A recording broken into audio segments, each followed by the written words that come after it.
Hello wrestling fans, welcome back to the Wrestling Wrap-Up. I, of course, as always, am your host, the Megastar Austin Savage. What I'm going to talk about this week is, I'm going to wrap up SmackDown, Impact, Summerslam, and Raw all in one video. But first, I want to take a second and to apologize to my viewers for the rant that I laid out on you guys in my last video. That wasn't directed at everybody.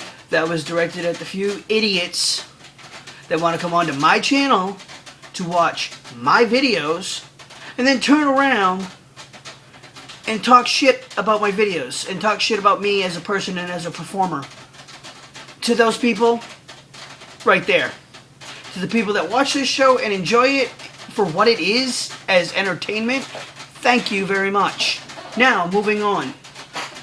Impact, I thought, was a great show this week. I mean, it was a great show for the show after a pay-per-view.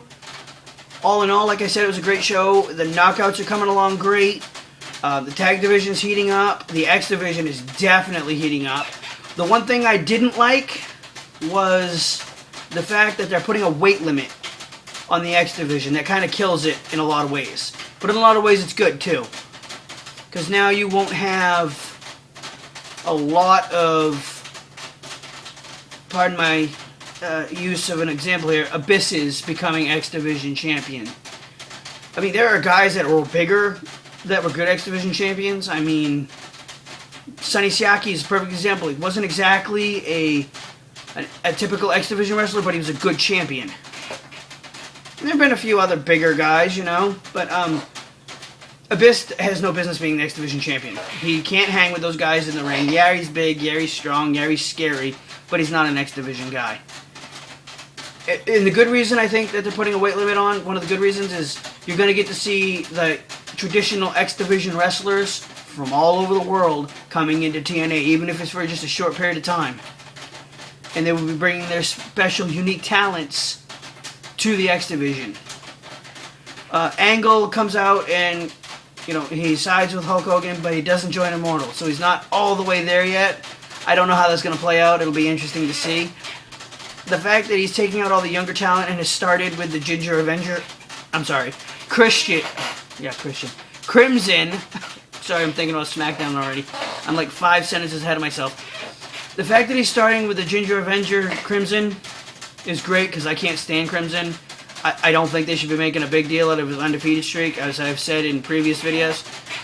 All in all, I thought it was a good show. Moving on to Friday Night SmackDown, and longtime viewers of the show know that I don't talk about SmackDown because I don't usually watch the show. I actually watched it Friday night and was very pleased to see Cody Rhodes become the Intercontinental Champion for the first time. Thus carrying on a tradition in his family that started with his brother Dustin as Goldust, who was a multiple-time Intercontinental Champion. So it'll be interesting to see where he goes from there. I think possibly they could be grooming him for the main event and a world title run at some point, which I would gladly welcome. Moving on, the build-up to Christian Randy Orton, I think, was great going into SummerSlam. Nobody was surprised to see the outcome, and I will talk about that in just a few minutes. Great build-up. When Christian said he had a surprise, and he showed up at SummerSlam, and I'm going to just jump right into SummerSlam with no transition at all. When he showed up at SummerSlam and said he had a big surprise, everybody in the arena knew it was Edge. What surprised me was Edge's reaction when he came out to be with Christian for his match. Nobody was surprised to see Randy Orton become champion, and if there was anybody, you either don't watch the product enough, or you're fucking stupid. One of the two. Moving on. The Divas title match was, I mean, it was good action. I'm very shocked that Kelly won. But, okay, let's not talk about what was on SummerSlam. Let's talk about what wasn't on SummerSlam. No U.S. title match. No Intercontinental title match. No Tag Team title match. 3 championships that were not defended at SummerSlam. Every pay-per-view should have every champion on the show defending the titles. It's that simple. And obviously, the WWE does not go by the whole 30-day rule, okay? Look back on it. Watch a month of shows. You won't see any title defenses, hardly ever. Anyways, I'm rambling on again. I was very shocked to see them put Punk over against John Cena. 2 months in a row. He beat him at Money in the Bank, and he beat him at SummerSlam last night. I was very surprised to see Nash come out and jackknife powerbomb Punk after his win. Was not surprised at all to see Del Rio cash in and become WWE Champion. And I will tell you why. In most cases, when it's done after a match, the person that is cashing in was in the first match of the show.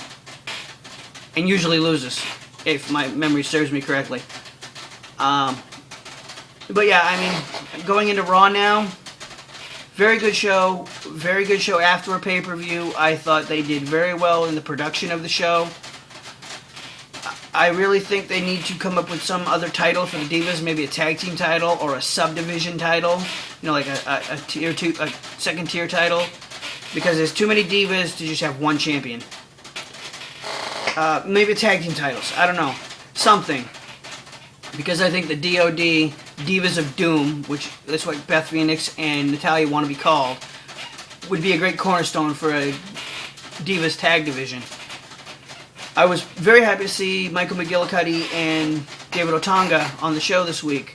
They weren't defending the titles, of course not, but they were on the show, so that's a good sign. I wasn't surprised to see Del Rio retain the title.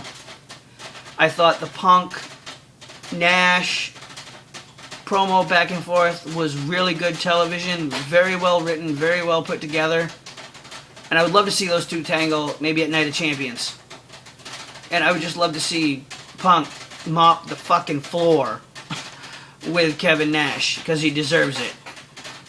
Alright, I'm not going to really, talk much more. I just want to say that I was not surprised to see John Cena at the end of the night come out and push his way into what will eventually be a WWE Championship match at Night of Champions. This is the Wrestling Wrap-Up. I, of course, am your host, the megastar Austin Savage.